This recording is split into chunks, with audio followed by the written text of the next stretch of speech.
Bonsoir à toutes et à tous et bienvenue à cette deuxième soirée de la troisième édition de la Paris Test Conf. Je suis Simon Garny, je serai l'animateur ce soir tout au long de ces 3 talks que nous allons vous faire suivre durant toute la soirée de 18h à 21h. Je suis donc accompagné de toute l'équipe de la PTC en backstage, la Paris Test Conf, donc on les remercie, ils se tiennent à votre disposition.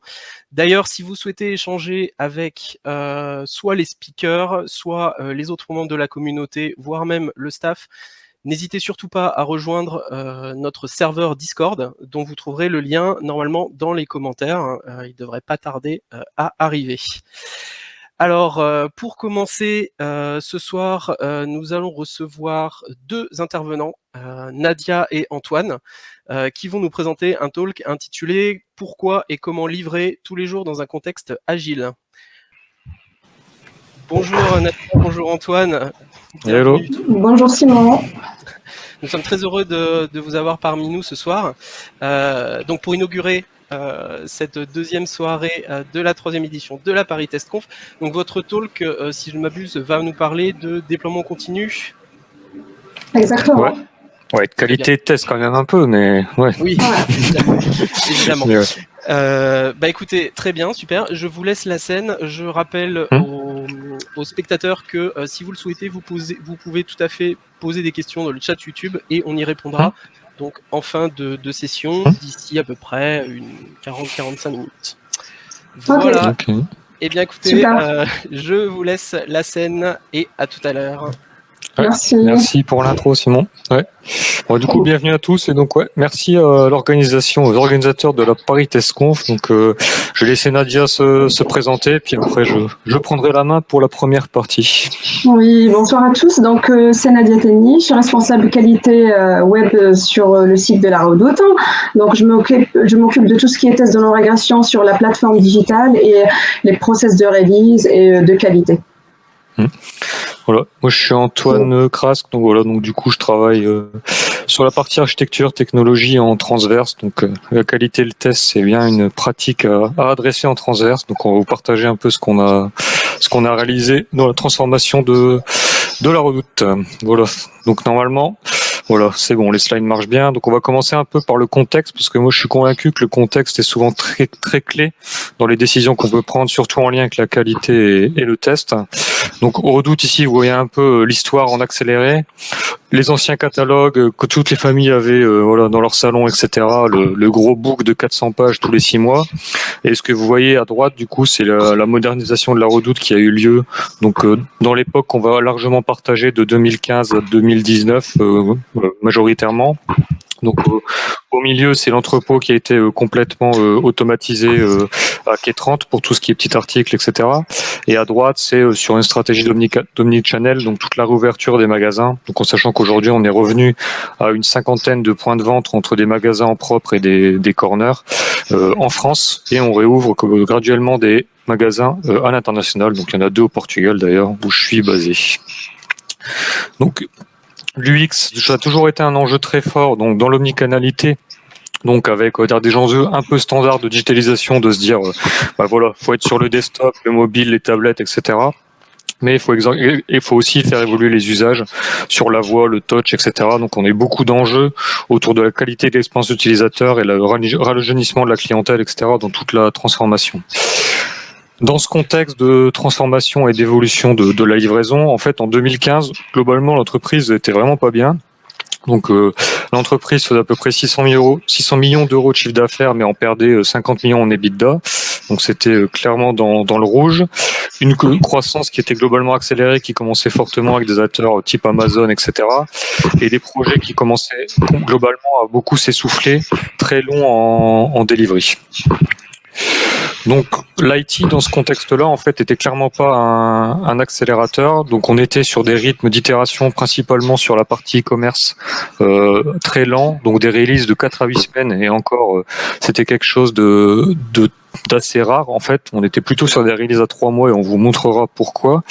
D'un point de vue business, on n'était pas vraiment business partner parce que c'était un peu devenu on va prier pour avoir notre ticket dans la prochaine release parce que de toute façon l'IT va se planter dans le delivery et on était dans le temps assez long pour se dire le temps que j'ai une idée métier et que je la mette à disposition du client, en fait ça prend super longtemps. Et ensuite, dans l'expérience de delivery, c'était pas un long fleuve tranquille. Donc, des régressions régulières sur des fonctionnalités qui marchaient précédemment, des réalistiques techniques où on a du mal à comprendre ce que l'IT livre par rapport à notre besoin métier, et des bugs récurrents.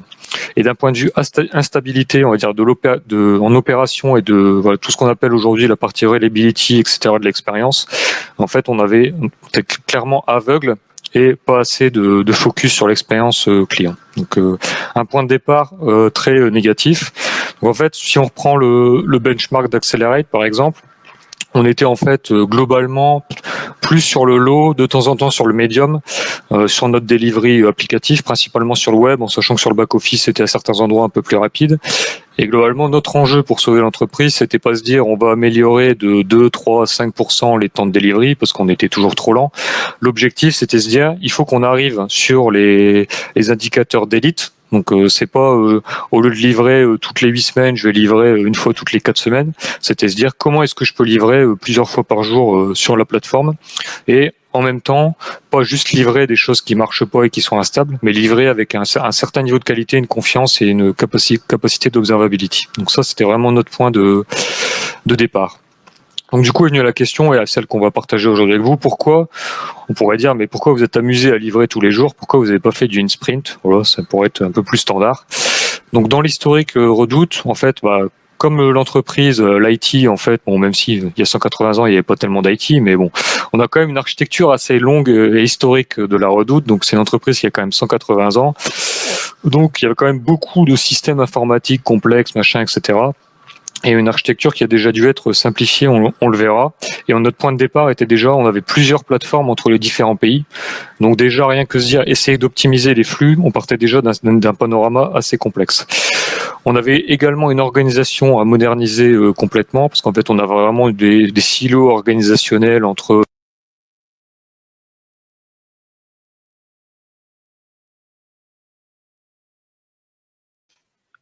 Ah, je crois qu'on a perdu... On a perdu Antoine. On a perdu Antoine. Ouais. Aïe. Nadia, peut-être as-tu les slides et peux-tu reprendre? Yes. Ce sont les aléas du direct, hein. Ce sont des choses qui arrivent. Vous devez pouvoir s'en sortir le temps que Antoine revienne. Bon, malheureusement.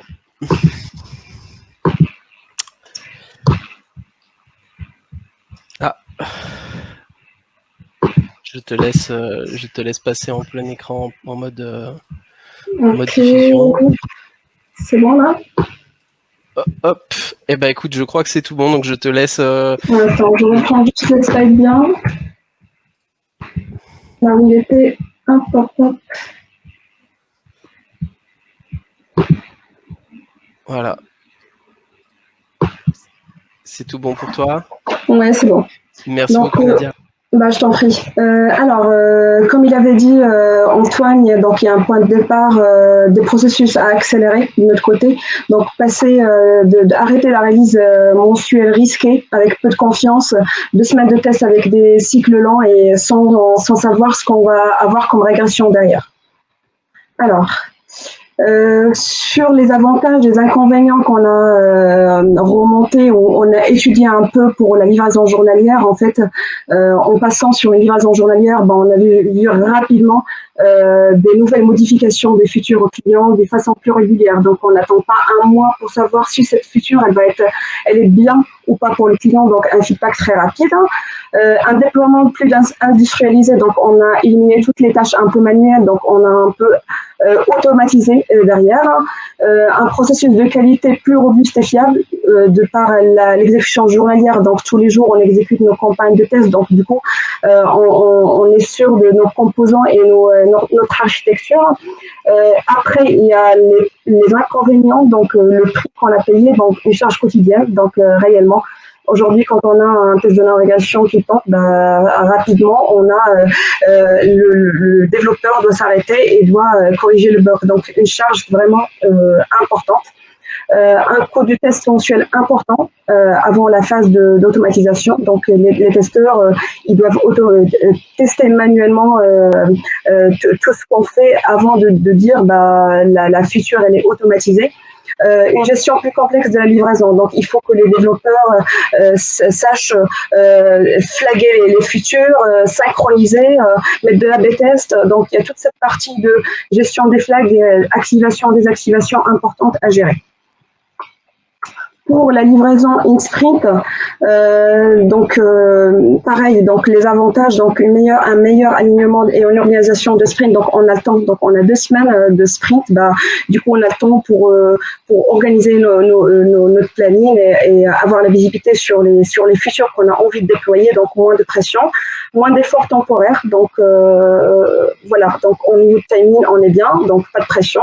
Processus de déploiement plus simple avec moins de gestion de features, donc on a moins de features de feature flags à gérer au quotidien. La partie la plus lourde étant donc le décalage de la livraison suite à des process tardifs, des bugs. Donc on a un bug, on doit attendre le sprint en fait pour le livrer.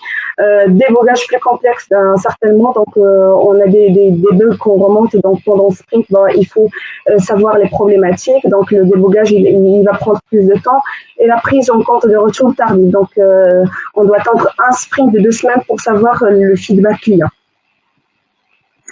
En termes du choix, donc on a fait le choix très rapidement. On a dit on va arrêter de livrer tous les mois ou in sprint, on va livrer tous les jours.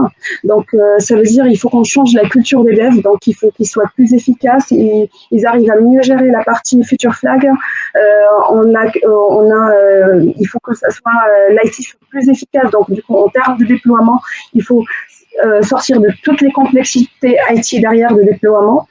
Et voilà. Donc la mise en place du processus pour assurer le processus de livraison journalière, donc des petites releases fréquentes, donc plus contrôlées, un feedback plus rapide du client. Un changement aujourd'hui a plus de valeur que 10. Un train de release journalière sans autre alternative, un suivi plus actif de livraison au bout de la chaîne, un mécanisme d'activation, désactivation du run et une amélioration continue avec des rétros systématiques. Donc on livre rapidement une feature, on a le feedback du client et derrière, côté marketing, ça suit par la suite. Comment livrer tous les jours ? En termes d'architecture, on est passé d'une plateforme double spec, donc internationale et France. On a essayé de migrer sur une seule plateforme, donc et ensuite on est passé vers un site qui est responsive. Donc pour qu'on puisse simplifier et unifier en fait les services derrière et l'architecture et par ailleurs le déploiement. Tu m'as sauvé, Nadia. Merci. Ouais. Bon, ne prenez pas Zscaler en outil de sécurité, ça vous bloque votre navigateur en pleine conf, c'est vraiment pas top. Bon, c'est pas grave. Donc, comme j'ai dit, donc on est passé sur la partie responsive en 2018, donc du coup sur un seul site avec un seul code derrière, du coup pour qu'on puisse simplifier toute l'architecture derrière. Sur cette partie, je te laisse la main. Ouais. Non, ça marche. Ouais. Donc du coup le process, j'avais partagé qu'on avait des releases assez lentes de 4 à 8 semaines. En fait, c'était le cas idéal. En fait, ce qui se passait donc sur notre chaîne de delivery, on avait des chaînes assez lentes de QA UAT de 2 semaines qui étaient largement manuelles et qui prenaient un certain temps et qui couvraient forcément pas grand-chose à l'époque. Et du coup, d'un point de vue métier, entre la case tout en haut à gauche et celle tout à droite de requirement jusqu'à déploiement, opération, mise à dispo du client, ça prenait souvent 3 mois. En fait, du coup, ça veut dire que sur une entreprise qui veut se transformer et se digitaliser, il y a 4 cartouches dans l'année pour se dire on va améliorer l'expérience client et si ça marche pas, on adapte après. Donc c'est clairement pas suffisant pour transformer. Donc du coup, on avait fait l'analyse un peu de la chaîne, etc. Donc voilà, là on a fait le résumé. Mais globalement, on avait des problèmes assez lents de testing et d'UAT sur ces 2 phases-là, avec des tests manuels, des tests techniques. Donc voilà, 2 grandes problématiques. Et ensuite, on avait une série de ce qu'on appelle d'accidental complexity. En fait, le fait d'avoir ces étapes assez lentes ici créait une accumulation de changements dans les étapes précédentes. Donc les développeurs pouvaient pas déployer, etc. parce qu'on était déjà en train de tester les développements précédents. Donc du coup, on fait plein de branches. Du coup, comme on a plein de branches, faut faire plein de merge, etc. Et du coup, on se crée plein d'autres problèmes. Voilà. Du coup, faut des environnements par branch, etc. Puis personne comprend la code base, etc. Donc du coup, on a voulu adresser les corps problèmes qu'on avait ici sur la chaîne de valeur pour se dire comment est-ce qu'on va le plus rapidement possible de gauche à droite en enlevant tout ce qui est inutile.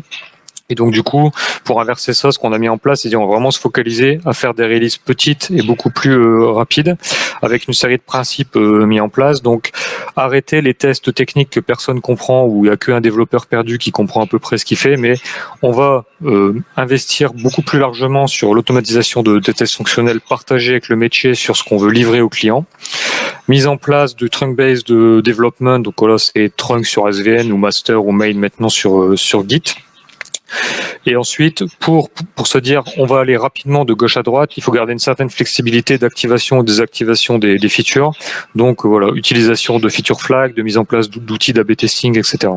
Et du coup, ça veut aussi dire que d'un point de vue métier, il faut arrêter de penser le truc comme avant. On se disait je vais demander une grosse feature qui va être dispo d'ici 3 mois ou 6 mois. On dit si je veux tester des choses rapidement, peut-être que je vais demander que des mocks d'interface utilisateur, etc. pour déjà tester. Est-ce qu'il y a de l'appétence sur le trafic? Est-ce que ça intéresse le client, etc. Et donc ça, c'était vraiment les grands principes mis en place.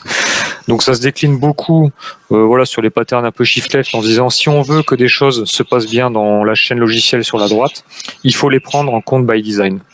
Et donc c'est ce qui a été fait, se dire les requirements, je les fais en BDD par exemple sur les tests fonctionnels. Tout ce qui est feature flag, etc., il faut les penser dans le développement à la base. C'est hyper difficile de les activer à la fin de chaîne si ça n'a pas été pensé un minimum par les développeurs. Et ensuite, il faut que d'un point de vue métier, on arrive à découper une série d'idées business en petites itérations. Et du coup, la question est comment on livre tous les jours. Ensuite, avec plein de développeurs, plein de changements en même temps, etc., qu'il faut réussir à passer de gauche à droite de manière sécurisée. Donc, ce qui a été défini, c'est qu'il y a une heure à partir de laquelle tout ce qui est du coup dans la branche main est considéré comme ready to be released et tout ce qui est dedans est pris à partir d'11 heures du matin. Et ensuite, il y a un peu un contrat, on va dire presque de SLA, etc., de garantie sur les équipes de qualité pour dire, nous, en 2 heures, on doit pouvoir vous exécuter la non-règle, les tests, etc., et vous dire oui ou non, on va à droite ou pas, avec un degré de confiance relativement élevé pour se dire, globalement, tout ce qui est dans ma release, je peux le déployer, et après, je l'active en production, et je peux le désactiver si finalement ça se passe mal. Et c'est là que toute la puissance de dire, j'inclus ces requirements by design en compte sont super utiles. Et ensuite, on peut aussi capitaliser sur certains actifs comme les tests fonctionnels. On les a aussi largement fait tourner en production pour commencer à faire le monitoring des customer journée, par exemple, et s'assurer que tout ce qu'on a déployé et testé dans un environnement de QA et d'UAT sont également validés en production. Donc là, du coup, ça montre pas du tout, on va dire, la valeur métier qu'on a pu créer. C'est vraiment focalisé sur le processus. C'est pour partager qu'on a réussi, en fait, avec ce processus-là, à drastiquement augmenter la couverture et la confiance de delivery. Donc, sur 2 indicateurs clés, c'est qu'on a augmenté la couverture. Alors, aujourd'hui, c'est plus dans les 6000, etc., tests de non-régression plutôt fonctionnels. Et voilà, sur le nombre de jours ouvrés sur lesquels on aurait pu faire des déploiements tous les jours, en fait, 96%, on a été de gauche à droite en déployant en production. Donc, il n'y a eu que 4% où on a dit no go, ce sera le lendemain qu'on fera la release. Ok, donc je prends la main pour un peu expliquer quelles sont les méthodes et les outils qu'on utilise aujourd'hui pour assurer la release quotidienne. Donc, comme il a expliqué Antoine, il y avait un travail en amont de la partie architecture, donc découpée en microservices, mais derrière on a mis un processus de release qui est bien maîtrisé. Donc, il a bien expliqué qu'on a un process de release avec 2 campagnes de tests de non-régression automatique qui tournent sur 2 environnements de tests, un environnement de recettes, donc preview chez nous, et un deuxième environnement de pré-prod, donc c'est l'image de la prod. Ces campagnes de tests tournent tous les jours, excepte le vendredi, pour éviter de passer un mauvais week-end et passer un bug en prod. Ces campagnes de tests sont bien timées, donc comme j'ai dit à 5h du matin et à 14h. L'objectif derrière, on analyse, donc les équipes de tests automatiques gèrent le run, donc ils analysent les tests de non-régression et la possibilité de remonter les bugs, les fixer, le redéployer et ensuite donner un go à la prod vers 17h, 17h30. Donc, une fois on a le go en prod, à 3h, on ouvre un ticket pour les équipes de déploiement et à 3h du matin, le site est à jour. Donc, voilà. Donc, tous les jours, on a ce process de release qui est bien coordonné avec toutes les équipes, que ce soit des équipes de tests automatiques, des équipes de dev, on a des équipes qui sont basées au Portugal, des équipes en France et à Malte aussi. Ensuite, quels sont les dashboards de suivi? Donc, pour suivre les releases, donc on remonte un nombre de bugs tous les jours. Donc, ils sont suivis via des dashboards sur Jira. Priorité aux bugs bloquants qu'on remonte. Donc, quand on a un bug dans régression qui remonte, un développeur doit s'arrêter systématiquement, fixer le bug et le repousser derrière pour qu'on puisse retester. Donc, de mon côté, il faut qu'on s'assure de la stabilité des tests. On a aussi des dashboards qui permet de vérifier la durée des campagnes, donc tous les jours, savoir si on a un problème, pourquoi on a beaucoup de tests qui sont failed, pourquoi on a beaucoup de tests qui sont KO, est-ce qu'il y a des problèmes d'environnement ou autre. Donc, ces dashboards de suivi sont tous les jours checker et vérifier de notre côté. De la même façon, on s'assure de la couverture derrière de tous les composants. Donc là, je donne l'exemple par exemple des features côté checkout. Donc tout ce qui est paiement. Donc on a des tests de non-régression qui couvrent tous les composants de paiement, que ce soit CB, paiement au magasin ou autre. En tout cas, il faut, si on veut s'assurer que notre release passe bien tous les jours, on doit s'assurer de la couverture de nos composants qui sont surtout critiques et aussi des temps d'exécution. Donc là, par exemple, je montre un dashboard de temps d'exécution de la campagne de test checkout. Pareil, pour s'assurer du timing, si on est dans les 2 heures, il ne faut pas que la campagne dure longtemps, en tout cas. Donc, il y a cette partie de couverture, de maîtrise des temps d'exécution, mais pour avoir cette couverture, il y a la même façon, on a travaillé sur une gestion transverse du référentiel de test. Donc, avec les équipes de test manuels, on a travaillé sur des cartographies. On a cartographié en fait les futurs. Donc là, je donne pareil l'exemple sur le checkout. On a mis des composants qui sont critiques. Donc, avant d'aller faire la conception dans notre outil d'automatisation Cerberus qui s'appelle Cerberus, on est obligé de standardiser entre les futurs la manière avec laquelle on fait la conception de notre référence de test et derrière les tests de non-régression. En termes d'organisation, pareil, donc comme on avait cité en 2018, on a passé le site en version responsive et c'était le sujet, on va dire, qui a sponsorisé un peu le changement de l'organisation. De là, on a créé des feature teams. Donc, une feature team checkout, application, catalogue. Et à l'intérieur de chaque feature team, on a mis des automaticiens et des testeurs manuels. Donc, qui sont autonomes dans la feature, ils sont au courant de toutes les features qui sont prises en compte, en tout cas dans le sprint, avec un process bien défini. Derrière, il y a le QA lead ou le orchestrateur, en fait, c'est lui qui drive un peu les automaticiens dans les features. Et là où le QA lead son rôle a bien changé depuis le changement de l'organisation, il anime différemment en fait ces équipes qui sont déployées aujourd'hui dans les feature teams. Il doit s'assurer de la cohérence en fait de tous les process de qualité qui sont mis en place. Donc maintenir une base commune, mutualisée. Aujourd'hui, on travaille tous dans Cerberus, donc du coup, il faut qu'on a tous les mêmes standards, les mêmes règles pour décrire nos plans de test, par exemple. Il faut que QA lead arrive à coacher les équipes, les monter en compétence sur les process, donc via les rétros, les Slack Day, donc sur la partie de conception, la partie d'automatisation, aussi assurer la coordination, donc favoriser les échanges. Aujourd'hui, on a décloisonné un peu la communication entre l'IFRA, l'Ops et le support, donc le QA doit s'assurer quand on pousse une feature en production, qu'il y a un monitoring qui est derrière. Donc, il y a une communication aujourd'hui fluide entre toutes les équipes, que ce soit Digital Experience, donc côté marketing, ou IT. Le QA lead aussi, il assure une communication transverse avec les équipes. Et encore plus important dans la livraison journalière, donc il faut assurer une communication. Donc, il y a toute la partie arbitrage sur la priorisation des bugs, les correctifs. Donc, quand on a un bug, il faut s'assurer qu'il est pris par le développeur, qu'il l'a vu, sachant qu'il peut être sur une feature en train de développer. Donc, il faut qu'il s'arrête et qu'il prend en charge le bug, qu'il le corrige. Ça peut être un problème de règle de gestion, donc il faut adapter le test derrière. Il faut qu'il assure aussi toutes les communications autour des opérations commerciales. Donc, comme vous avez vu, on a un process de release journalier, donc, et on a des équipes qui sont à Malte aujourd'hui, qui sont en France, on a les équipes au Portugal.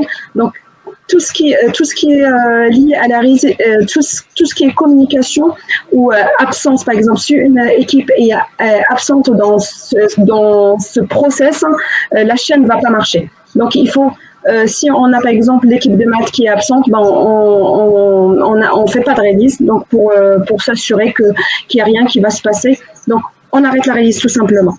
Il y a la partie coordination, donc il faut favoriser les échanges entre les équipes. On a des tests de régression, on a 6000 tests qui tournent sur le site et sur l'application, mais par contre on a encore des bugs et du coup on a mis en place un process de hotfix. Un process de hotfix, on a mis tous les gens dedans, donc les équipes, que ce soit PO, automaticiens, testeurs manuels, l'Ops, l'infra, le monitoring. Donc, on détecte les bugs, on corrige, on teste manuellement, on teste automatiquement et on s'assure quand on déploie que la feature, elle est monitorée derrière. Donc, toutes les équipes se challengent en tout cas pour assurer la qualité. Donc, pareil, le QA lead doit s'assurer de la collaboration avec l'équipe de support. Donc aujourd'hui, les supports, ils nous remontent tous les bugs qui sont en production. Donc toutes les semaines, on fait un point ensemble pour vérifier toutes les récurrences en termes de bugs en production. Qu'est-ce qui ne va pas? Est-ce qu'on a un oubli d'un test de non-régression automatique qu'on n'a pas mis en place? Ou par exemple, il fallait faire un monitoring, ou c'est un problème back-office et les équipes back-office n'ont pas mis le monitoring qu'il faut en tout cas de leur côté, mais en tout cas toutes les semaines, on a un weekly sur lequel on remonte toutes les bugs et on essaie en tout cas de trouver des solutions pour éviter la récurrence. Il y a le travail qui est aussi très important, donc fluidifier la collaboration entre les testeurs et les automaticiens. Comme j'avais dit, dans les feature teams, on a mis les automaticiens et les testeurs. Pendant le sprint, on a un nombre de features qu'il faut développer. Le PO, il arrive avec des critères, avec les features qu'il faut sortir à la fin du sprint, donc des critères d'acceptance derrière. Donc, il crée les tickets. Ensuite, les testeurs manuels, ils créent une page Jira avec tout le contenu du sprint. Et de la même façon, il doit donner de la visibilité sur la couverture. Donc, est-ce qu'on a un test de non-régression aujourd'hui qui ouvre cette feature?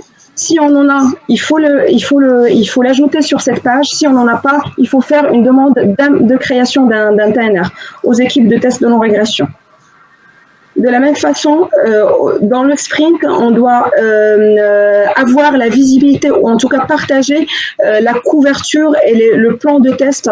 Donc, toutes les tests qui sont déroulés pendant le sprint avec un dashboard de suivi derrière. Tout ce process, il est bien sûr visible via le PO, les développeurs, les testeurs manuels et les automaticiens pendant tout le long du sprint. Qu'est-ce qu'on a c'est quoi le bilan en tout cas de cette livraison journalière et qu'est-ce qu'on sort comme feedback finalement? Aujourd'hui, on est passé d'une livraison mensuelle à une livraison rapide, donc en moins de 2 semaines. Donc en moins de 2 semaines, on est capable de sortir une nouvelle feature sur le site. Nos releases englobent entre 5 à 20 tickets, donc on est très efficace. Donc on sort rapidement la feature et du coup on a un feedback pareil rapide de notre client. On essaye de vérifier ou monitorer le taux d'erreur sur notre site. Aujourd'hui, on est passé de 2% à 0,8% de taux d'erreur et l'objectif d'arriver à 0,5%. Donc, tous ces KPI d'accelerate qu'on n'a pas mesuré dans un tableau, mais en tout cas, qu'on le vérifie et qu'on s'assure que, en tout cas, on l'a eu comme bilan sur ce passage de release quotidienne. Il y a un dernier, pour moi, un KPI, c'est le NPS, le Net Promoter Score. Et du coup, c'est un KPI ou c'est un score qui est visualisé par toutes les équipes de la Redoute, donc toutes les unités. Pareil, on est passé de 2018 à 2021 de 37 à 49. Ça permet de mesurer en tout cas la qualité de toutes les features via la satisfaction client et via ce score. En termes de roadmap, je laisse la main à Antoine. Tu peux donner de la visibilité sur... Ouais. Donc en fait sur les grands plans, et c'est aussi en lien en fait avec la stratégie de l'entreprise. En fait de 2010 à 2015, on était une entreprise en déclin, voilà, avec un grand groupe, etc. 2015 à 2019, ça a été vraiment la transformation, le renouveau, mais vraiment en mode il faut survivre, on va transformer ou survivre, quoi. C'était vraiment ça le sujet. Donc du coup, ça a été beaucoup de l'optimisation, de la simplification, de la rationalisation, etc. Là, depuis 2019, on est une entreprise qui a atteint l'équilibre financier, qui est aujourd'hui dans une dynamique clairement d'accélération et de croissance. Et donc là, il faut aussi adapter notre manière l'IT et l'architecture, les manières de déployer, les choix qu'on fait d'architecture, etc. Donc ce qu'on a fait, ce qu'on vous a présenté aujourd'hui, c'était vraiment optimiser notre plateforme digitale pour faire une architecture microlitre relativement livrable tous les jours de manière sécure, transverse, etc. Avec les moyens qu'on avait aussi d'attractivité, de transformation d'architecture de l'IT, etc. Parce qu'on l'a pas dit là, mais dans ces années-là, on a sorti tout le système d'information du mainframe vers des progiciels ou des développements internes. Donc, il y a quand même une grosse transfo de fonds dans l'entreprise. Ce qu'on a commencé là depuis plusieurs mois, etc., c'est se dire comment on veut en fait accélérer sur l'expérience client de manière beaucoup plus décentralisée parce qu'on a des moyens, on veut accélérer, etc. En fait, on veut pouvoir livrer plusieurs fois par jour, mais aussi plusieurs fois par jour de manière décentralisée dans les équipes et architectures, etc. Donc, c'est là que les architectures type micro front-end, etc., qui sont supportées par des périmètres feature team isolés, sont hyper pertinente, et c'est là tout l'enjeu en fait qu'on est en train de travailler là-dessus pour en fait enlever le prochain frein d'expérimentation et de déploiement à l'échelle dans l'entreprise. Donc pour ça rejoint le deuxième bloc, c'est on avait fait pas mal d'investissements sur l'automatisation, le CI/CD, etc. Donc on avait monté à peu près 500 pipelines de CI/CD entre le front et le back office. En fait sur le front et le back, ça va encore plus s'industrialiser, se complexifier en nombre de composants sur une architecture de plus en plus distribuée. Et là donc on a des enjeux d'industrialisation, d'automatisation, de self-service à l'échelle. Et surtout dans le sujet du test, la partie TEM et TDM, donc c'est la partie gestion des environnements et des jeux de données. C'est vraiment un casse-tête dans, on peut dire architecture distribuée, c'est super, chacun fait le truc dans son coin, on n'a rien besoin de valider en transverse, quand même un peu, parce que l'intégration des systèmes, c'est quand même là la complexité et l'expérience utilisateur à la fin. Et ensuite, en prenant un peu de perspective aussi sur le talk d'aujourd'hui, ce qu'on vous a présenté, c'est vraiment sur la plateforme digitale. Donc, ce que vous voyez sur le schéma là en bas, c'est vraiment tout ce qui est l'expérience utilisateur omnichannel.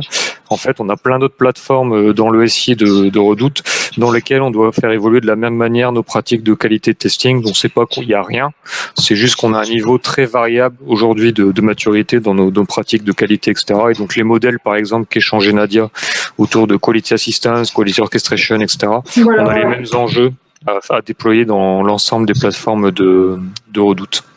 Ouais, c'est effectivement ça. Encore, on a les plateformes qui déploient pas de la même façon. Donc, il y en a qui déploient tous les mois, toutes les 2 semaines. Donc, du coup, et pareil, on n'a pas forcément des testeurs manuels, des automaticiens dans toutes les plateformes, que ce soit client ou finance. Donc, l'objectif derrière, qu'on arrive à déployer nos pratiques de test et de qualité dans ces futurs. On essaie le maximum de mettre en place des campagnes de tests automatiques pareil dans toutes les unités pour qu'on puisse s'assurer de tous les déploiements qui se passent chez eux. Ouais. Donc ouais, si on reprend la question initiale, pourquoi et comment livrer tous les jours, nous en fait c'était globalement un moyen de s'assurer de supprimer les bottlenecks IT dans notre transformation. Il y avait aussi un manque, je pense, clairement de collaboration et de maturité à l'époque entre le business et l'IT, qui fait que c'était pas réaliste de dire on va travailler en agile, en mode sprint tout de suite ensemble, etc. Enfin, si on se commençait à partir là-dedans, je pense que l'entreprise, elle aurait pas du tout accéléré au niveau qu'on y était. Donc, ça a été un moyen pour nous, en fait, de se dire on peut tester très rapidement des nouvelles features. L'IT n'est plus un frein à l'expérimentation, à livrer vite. Et ça nous a permis d'avoir un process en fait qui peut le plus, peut le moins. En fait, du coup, on a vraiment un process ultra réplicable et maîtrisé de déploiement. Et voilà, livrer tous les jours, ça force à enlever tout le gras et tout ce qui est inutile dans un process, parce qu'en fait, on vous l'a présenté, par exemple, à 11 heures, on prend ce qui est prêt, on le teste, etc. On a 2 heures pour donner le go-no-go. Donc, du coup, il faut être hyper réactif et hyper lean dans toutes les activités qu'on fait. Ça force à automatiser. On n'a pas le luxe de mettre 50 équipes pour faire des choses parce que c'est joli sur un modèle agile ou etc. Il faut se dire, OK, est-ce que j'arrive à avoir des feedback loops rapides pour délivrer et du coup supprimer tout ce qui est facteur limitant un à un dans l'expérimentation. Et par contre, effectivement, c'est une vraie organisation. On a partagé, là, moi je l'ai loupé avec le problème de sécu, là. Mais donc, Nadia vous a présenté les pros and cons des 2 modèles. C'est vrai qu'il y a un surcoût par rapport à se dire je fais un seul rythme, in sprint, etc. Voilà, donc je pense que c'est ce que je disais aussi en intro, je pense que ça dépend vachement du contexte. Je pense sur des...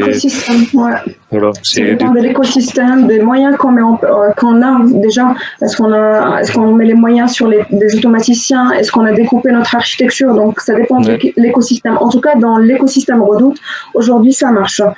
On arrive à livrer tous les jours. On a une organisation bien définie, bien structurée qui nous permet de livrer des nouvelles fonctionnalités tous les jours aux clients.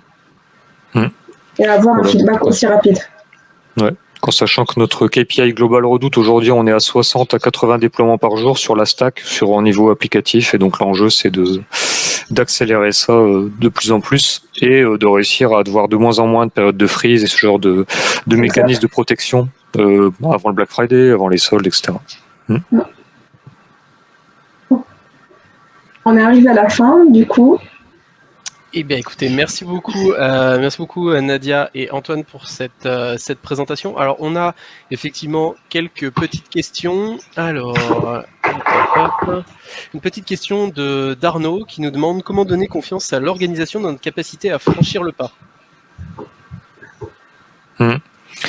Nous, ça a été beaucoup la tactique du tipping point, quoi. Ça a été montré par l'exemple sur un scope très petit, des résultats hyper concrets, en fait, parce qu'on était période de transformation très dure en termes business, et donc du coup ça crée quand même une culture très court-termiste dans l'entreprise.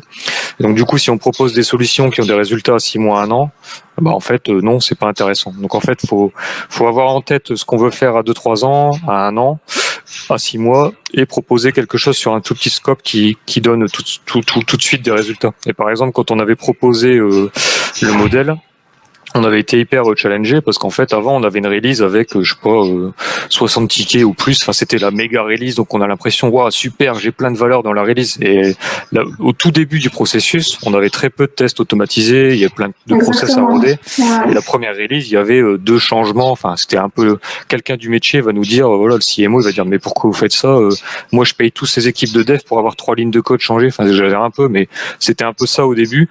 Par contre, quand on a commencé à livrer sur le premier mois tous les jours, très stable, tout a été vérifié, etc., et que chaque régression avait un test automatisé, qu'on montrait qu'on augmentait en manière continue les livraisons, en fait, ça c'est indéniable. Et comparé à avant, où c'était tous les 3 mois, hyper instable, pas de confiance. Et donc en fait, là, pour la réponse, pour moi, c'est la tactique des petits pas qui montre de la valeur que les stakeholders valorisent, quoi.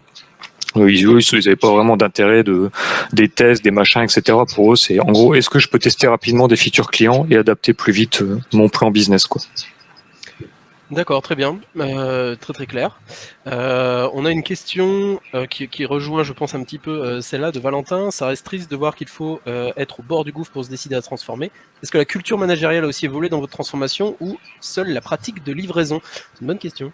Non, la culture, elle a bien changé, je trouve, moi, à la Redoute. Donc, tout le management, il nous a fait confiance. Il avait besoin qu'on change, donc livrer tous les jours. Donc, ça veut dire, derrière, il fallait trouver des compétences sur la partie automatisation. Donc, on a monté l'équipe, on l'a grossi, on a intégré les équipes dans les futurs teams.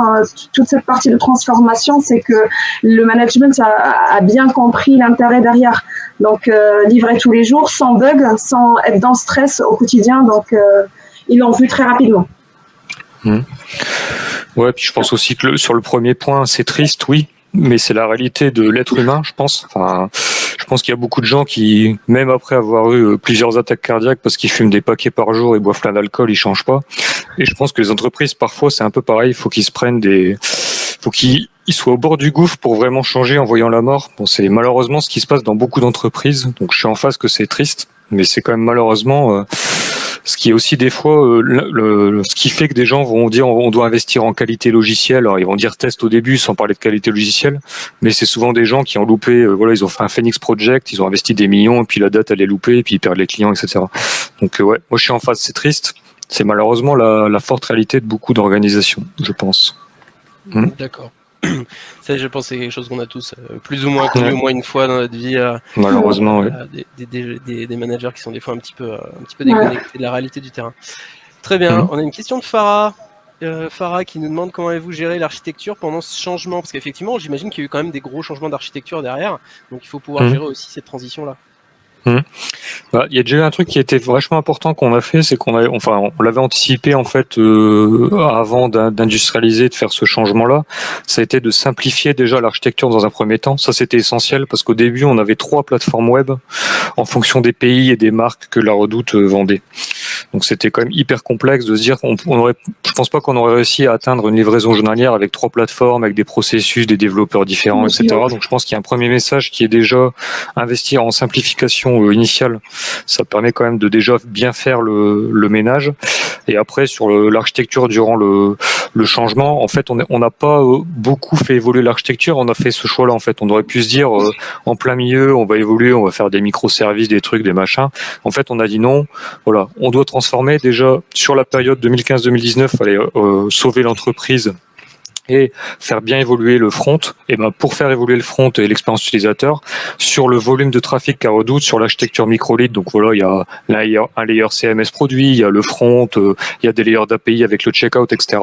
On n'a pas eu de problème de scalabilité, etc. Là, ça devient un problème avec la croissance, etc. Donc, c'est le bon moment de se dire, on va complexifier l'architecture, la distribuer, etc. Donc, en fait, je pense qu'il y a aussi des fois des choix à faire assez forts de qu'est-ce qu'on veut changer et pas changer. Et nous, on n'a quand même pas trop changé les grosses boîtes. On a plutôt unifié, pour simplifier. Une seule plateforme à gérer au lieu d'avoir plusieurs plateformes, surtout. Ouais. D'accord. Donc ça a été en plus l'occasion à la fois de simplifier les choses aussi à ce niveau-là. Très bien. Ouais, puis il y a aussi on a vachement étanchéifié le front et le back-office avec les API, etc. Et ça permet quand même de travailler dans le front de manière relativement indépendante sur la transformation complète du back. D'accord, de bien séparer vraiment le front et le back. D'accord. Ouais. Très bien. Merci pour la réponse. Arnaud qui nous demande quels ont été les impacts sur la charge des équipes et leur constitution. Est-ce qu'il y a eu vraiment des gros changements au sein des équipes? Bah, moi, je pense qu'il y a vraiment un truc intéressant qui s'est, voilà, par exemple, le rôle formel de Nadia. Il y a aussi des rôles responsables qualité côté métier qui sont créés, qui n'existaient pas avant. Donc ça, c'est vraiment aussi partie de la transformation. Il y a tout le pôle et l'équipe que Nadia pilote, etc., sur la partie automatisation qui n'existait pas non plus. Parce qu'en fait, avant, il n'y avait même pas de testeur manuel. Enfin, à part des mecs sur un coin de table, en fait, il n'y avait pas grand monde qui regardait, quoi. Mais donc ouais, je pense que les grands changements organisationnels, ça a plutôt été cela. Et après, il y a eu toute la dynamique que Nadia a présentée autour de feature team, etc., mais qui s'est fait elle dans un second temps par la suite et qui a pu être réalisée aussi par toutes ces fondations en fait. Mais je pense que vraiment dans l'ordre, ça a plutôt été les rôles de qualité pour en prendre conscience, la partie automatisation, un peu manuelle, etc. Et ensuite l'extension des équipes produits. Voilà. D'accord. Ok, très bien. Encore Farah, bonsoir Farah, qui nous demande comment allez-vous gérer l'évolution des compétences nécessaires à ces changements. Alors ça rejoint un petit peu la question d'avant. Est-ce que vous avez eu un petit peu de transformation, on va dire, horizontale, ou est-ce que ça a été que de la création de postes? Tu parlais de création de postes pour certains rôles. Est-ce qu'il y a eu aussi de la transformation horizontale, donc du changement interne à l'entreprise? Pas forcément des changements internes à l'entreprise. Il y avait deux, comme il a dit Antoine, il y avait deux, trois testeurs automaticiens au Portugal et du coup avec l'accélération sur la plateforme, on a recruté d'autres automaticiens pour agrandir les équipes derrière. Donc, et là, en 2018, il y a toute la partie, c'est le site en responsive et créer les feature teams. Et derrière, on a dit systématiquement, il faut qu'on mette un automaticien et un testeur manuel dans la feature pour qu'on puisse s'assurer de la qualité des sprints, en tout cas. Et garder cette release quotidienne. Ouais, il n'y a pas forcément eu de choses. Enfin, il y a eu les trucs standards de voilà, si on met des QA automation, s'assurer qu'ils soient formés, qu'ils aient un plan de formation, etc. Mais après, je pense que la dynamique, le cycle aussi, l'entreprise explique ça, c'est qu'on était dans un cycle où il fallait optimiser avec des ressources existantes. Donc ce problème, on l'a beaucoup plus récemment dans les 2 dernières années, parce qu'on a plus de personnes onboardées, les compétences évoluent plus vite, il y a besoin de plus de transversalité entre les testeurs, les product owners, etc. Donc le contexte était moins propice à des évolutions rapides de compétences. Ouais. D'accord, ok. Donc il y a quand même eu des ouvertures de postes sérieuses en côté qualité. Vous aviez que quelques postes avant et combien vous disiez 2-3 testeurs, ouais, voilà. On a 2 testeurs sur la partie web et une personne sur la partie app. D'accord, ok. Très bien. Valentin qui nous pose une question. Il y a encore beaucoup de tests manuels dans votre process. C'est une impression et avez-vous pour objectif d'aller plus loin? Oui, vous parlez effectivement de testeurs manuels. Oui, effectivement, on a encore du test manuel derrière, mais est-ce qu'il y a une charge? Non, après, je pense qu'il faut différencier. Enfin, je pense qu'il y a des activités qui doivent rester manuelles. Je pense qu'il y a certains tests exploratoires et tout. Bon, à part si on a la prochaine startup qui fait ça avec de l'IA, va peut-être nous révolutionner ça, on verra. Bref, mais je pense qu'aujourd'hui, il y a encore il y a des tâches où on doit les faire manuelles et du coup, il faut essayer d'en faire le moins possible, machin, etc. Après, c'est vrai que moi, je pense que Vincent, tu dois faire référence à, voilà, on regarde les dashboards, on décide le go, no go, etc. Bon, je pense que la réponse est un peu la même aujourd'hui. C'est que voilà, aujourd'hui, on tourne une campagne. Enfin, il y a plusieurs campagnes. Il y a 5000, 6000 tests. Il y en a 40, 50 qui sont au KO ou même 25. Bah, ouais, ce serait super d'avoir un truc qui nous dit tout de suite, en fait, non, c'est des faux KO, vous pouvez y aller ou vous pouvez pas y aller. Mais aujourd'hui, c'est beaucoup du travail manuel sur ça, en fait, sur cette gestion d'exception et décider le go-no-go, etc. Oui, il y a aussi des campagnes qu'on gère différemment. Il y a les campagnes sur les deep links, on a des campagnes sur l'application. Donc, il y a des campagnes qui sont automatiques et des campagnes qu'on gère manuellement. Donc, ça dépend du contexte. Ouais. D'accord. Ok. Donc il y a du manuel, il y a des optimisations. Donc la réponse à la question, c'est il y a beaucoup de manuels. Je dirais, ça dépend des activités. Oui, beaucoup sur des activités de reporting, de prise de décision, qu'on n'arrive pas forcément à automatiser, ou les outils sont pas forcément bien intégrés entre eux. Enfin ça c'est la réalité. Objectif d'aller plus loin, oui. Voilà, je pense c'est beaucoup sur le streamliner les processus et puis rester attentif autour d'utilisation d'outils de machine learning ou etc. Mais encore une fois, encore faut-il avoir des données historiques, un produit qui marche, machin. Donc restons attentifs, on a le temps de le voir arriver, je crois. Oui, ça fait un moment qu'on entend que ce genre d'outils, il y a des tentatives, mais ça va jamais vraiment très loin. Donc, je pense qu'on a encore un peu de marge pour faire du test manuel. Alors, moi, j'avais une petite question sur justement vos process streamlinés. Donc, vous disiez qu'à 11h, on arrête tout. Et ensuite, vous avez 2 heures pour que la QA valide ou non le build et pour être poussé en production. 2 heures, c'est long, mais c'est court aussi. Est-ce que ça vous arrive est-ce que vraiment vous dites à 13h00, de toute façon c'est automatisé, ça coupe et on est parti? Comment vous faites s'il manque des gens? Comment vous faites si, ah bah non, effectivement, est-ce qu'on peut pas grappiller 30 minutes parce que là, ce sujet-là, il est vraiment critique? Est-ce que vous vous accordez quand même il y a quand même, il y a pas forcément, on va pas mettre la pression. Il y a un côté humain quand même. On remonte un bug, on va pas mettre le couteau sur la tête du développeur. Il a le temps de corriger tranquillement. Par contre, en termes de timing, c'est bien coordonné. À 6 heures du matin, on lance la campagne, les testeurs vont arriver. Pareil, c'est toute question d'anticipation. Si j'ai d'autres automaticiens qui vont gérer le run ne sont pas là, la veille, je suis au courant, par exemple.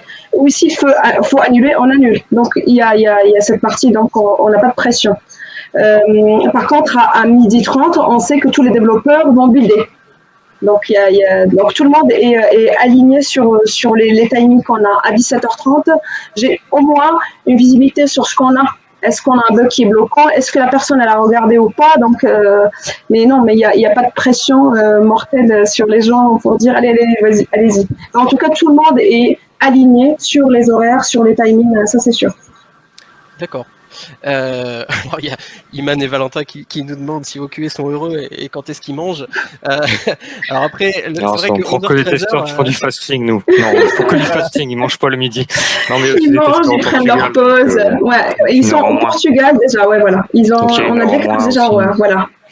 C'était pas fait exprès, mais ça a été une opportunité en fait. Exactement. D'accord, ok. J'avais une dernière petite question. Oula, Iman, oui. Belle question. Ah oui, elle fait pas semblant. Non, je me posais la question. Alors, vous parliez de s'il y avait un souci, vous avez la possibilité de rollback. Donc, un rollback, c'est pas négligeable.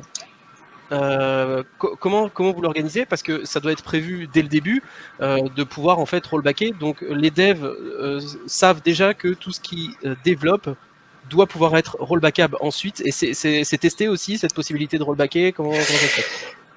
Non, mais le rollback normalement c'est plus on fait erase avec la version précédente en fait. Ouais, ça. Il n'y a pas de tricotage, machin, etc. Donc comme les trucs d'avant, on doit pouvoir tout le temps le redéployer.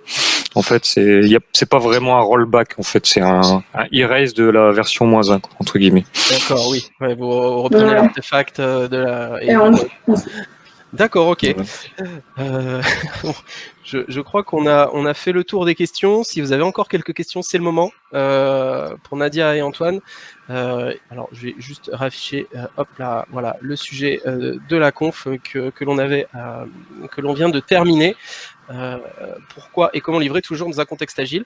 Je crois qu'on n'a plus de commentaires. Non, d'ailleurs, ils ne respirent pas. Si, je pense quand même qu'ils respirent, les testeurs.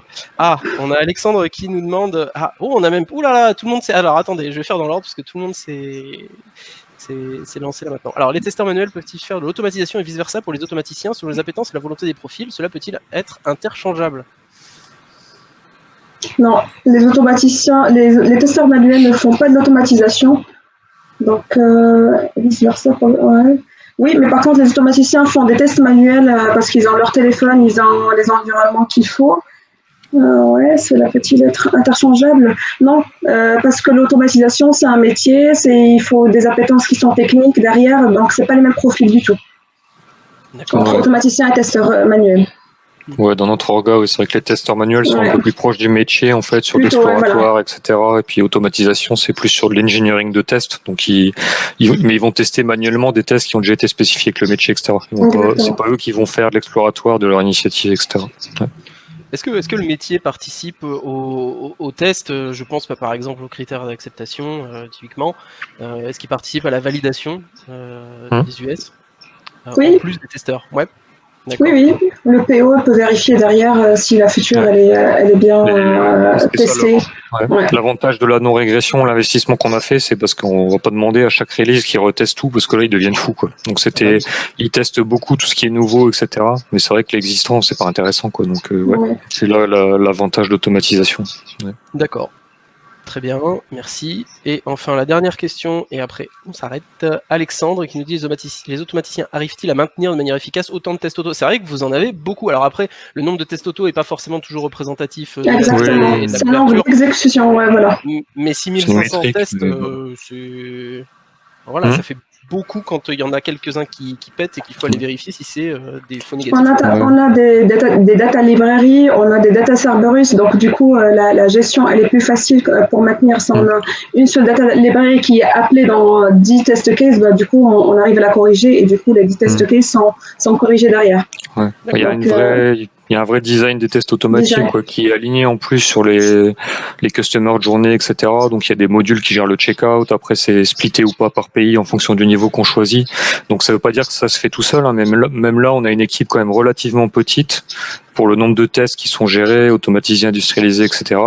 Et par exemple, on fait beaucoup d'évols structurels de l'appli. Avoir tous ces modules, c'est ce qui nous permet d'aller vite dans la mise à jour, parce qu'on sait dire, voilà, telle feature impacte tel module, donc ces customer journées doivent être revues là-dessus, et du coup, on peut changer à un endroit. Enfin, j'exagère, des fois, ça va être peut-être 3, 4, 5, mais globalement, on peut changer à 5 endroits et impacter 1000 tests, entre guillemets, et mettre le truc à jour. On ne doit pas faire 1000 fois le changement, quoi. C'est ça. Donc, je pense qu'il y a un vrai investissement en design et voilà. Structuration. Design des tests, aligner business. Ouais. Après, il y a l'outil permet de faire ça, mais entre guillemets, c'est tout le taf avant de design qui doit être fait, quoi. Ouais. Toute la partie cartographique, cartographie fonctionnelle que j'avais citée, donc on a identifié les composants par feature et du coup c'est plus facile quand on a un impact sur par exemple une feature spécifique, on anticipe déjà l'adaptation des tests derrière. La criticité de certaines zones, etc. Exactement. Sur lesquelles on va mettre plus d'efforts de test. D'accord, très bien. Eh ben, écoutez, merci beaucoup de cette présentation, Nadir et Antoine. Je vous remercie beaucoup, encore une fois. Et puis, merci à vous. Hein. Merci à vous. On va faire une petite pause et on se retrouve dans quelques minutes. Merci et merci. à bientôt. Au revoir, merci.